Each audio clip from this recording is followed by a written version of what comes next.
একটু ভিন্নধর্মী আলোচনায় যেতে চাই। বাংলাদেশে এখন কনটেন্ট ক্রিয়েশন অনেকটাই আমরা সাংবাদিকতার ভাষায় যেটা বলি যে একেবারে ব্যাঙের ছাতার মতো বা মাকড়সার জালের মতো বিস্তৃত হয়ে গেছে জি। সারা দেশে। গ্রামের একজন অ্যা অতি দরিদ্র পরিবারের একজন গৃহবধূও যেমন কনটেন্ট ক্রিয়েশনের এই দুনিয়ায় আসছে, ঠিক তেমনি আমরা যদি বলি যে বিএনপি বা অ্যা আও জামাতের যে সংসদ সদস্য সংসদে গিয়ে বসে আছে, সেও একটা ফোন নিয়ে আরেকজন সংসদ সদস্যের ভিডিও ধারণ করছে। তার মানে সেও কনটেন্ট ক্রিয়েশন এর মধ্যে রয়েছে। মানে আমি একেবারে রুট থেকে যদি বলি আমরা একেবারে পিক টপ পর্যন্ত, ইনফ্যাক্ট টপ টু আমাদের বটম প্রধান উপদেষ্টারাও তো আসলে একেবারে পেজ পরিচালনা করতো।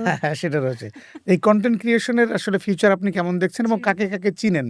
একদম মাঠ লেভেল থেকে এই পর্যন্ত একদম টপার।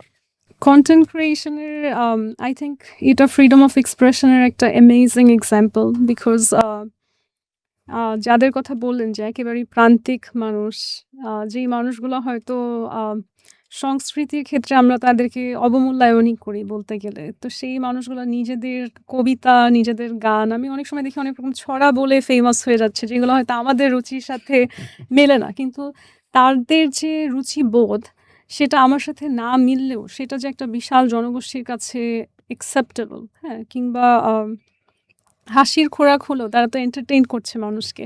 তো এটা আমি খুব পজিটিভলি দেখি এবং আম কনটেন্ট ক্রিয়েশন এর দুনিয়ায় আমাদের রাজনীতিবিদরাও আসছে। তার মানে হচ্ছে তারা পরোক্ষভাবে হলেও জবাবদিহিতার ভেতরে চলে আসছে। অনেক কিছু এখন আর মানুষের কাছ থেকে গোপন করে ফেলা যায় না। মানুষ খুব চালাক। তারা এই কনটেন্ট, ওই কনটেন্ট দেখে মিলিয়ে ফেলে। কে কখন কোথায় ছিল, হ্যাঁ? তো এটা আমার কাছে মনে হয় যে খুবই সুন্দর।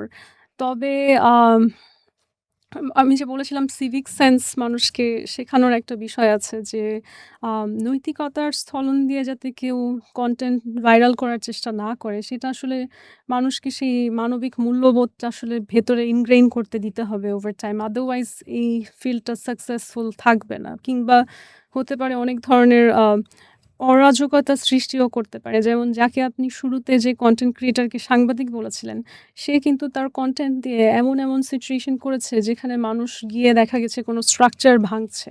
তো এই কাজগুলো যদি কেউ করে তাহলে তো আসলে এত সুন্দর একটা যে মাধ্যম তৈরি হয়েছে আমাদের ক্রিয়েটিভিটি এক্সপ্লোর করার জন্য, আমাদের ফ্রিডম অফ এক্সপ্রেশন এর জন্য, সেটা হয়তো আম সবসময় ওপেন ফিল্ড হিসেবে রাখা সম্ভব হবে না।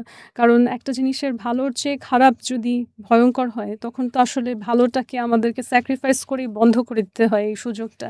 তো এটা আমাদেরকে আসলে অনেক মাইন্ডফুলি আম ইউটিলাইজ করতে হবে।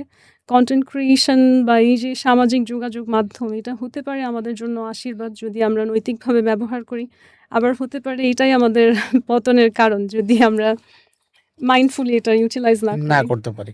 জি। আমি যদি ইন্টারন্যাশনাল কনটেন্ট ক্রিয়েটর এর দিকে যাই, আপনি জি। ধরেন মিস্টার বিস্ট বা খাবিলেম অথবা আইশু হ্যাঁ, স্পিড, হ্যাঁ, এগুলোর নাম হ্যাঁ। তো শুনেছেন নিশ্চয়ই? নাম শুনেছি বাট আমি খুব এদের একজনকেও আসলে সেভাবে ফলো করি না। হ্যাঁ, আমি আচ্ছা।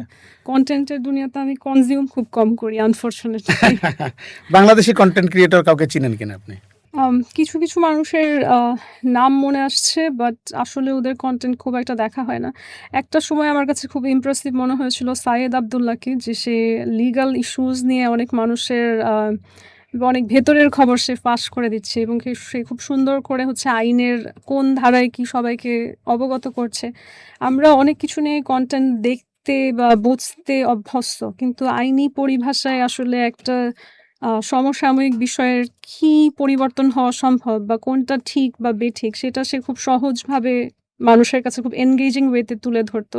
সো ওকে আমার শুরুর দিকে খুব ভালো লেগেছিল। বাট আমি জানি না তিনি কনটেন্ট ক্রিয়েশন বন্ধ করেছেন কিনা। কারণ আমি খুব লম্বা একটা সময় ধরে উনার কোনো হ্যাঁ, কনটেন্ট আপাতত আসলে বন্ধ, উনি প্রধানমন্ত্রীর দেখিনি। উপদেষ্টা হয়ে গেছেন।